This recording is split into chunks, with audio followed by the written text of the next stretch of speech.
इस बाग से कितनी यादें वाबस्ता है मेरी। वो हम दोनों का एक साथ सैर करना, तुम्हारी मोहब्बत मेरे दिल में रहेगी। अभी वो ठीक हुई नहीं, फिर भी बाहर आ गई। बस दुआ करती हूँ कि जब भी तुम यहाँ से जाना चाहो जा सको, कभी यहाँ जबरदस्ती रहने पर मजबूर न होना पड़े। तुम्हें मालूम होना चाहिए कि तुम दावत पर नहीं जाओगी।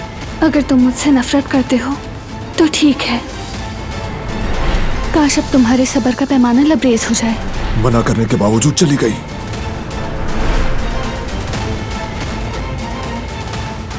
जिस बात की इजाजत ना दूं वो तुम नहीं कर सकती। अब मेरे हर फैसले पर अमल करना होगा। जो कहूं वही करोगी। खाने का कहूं तो खाओगी, पीने का कहूं तो पियोगी।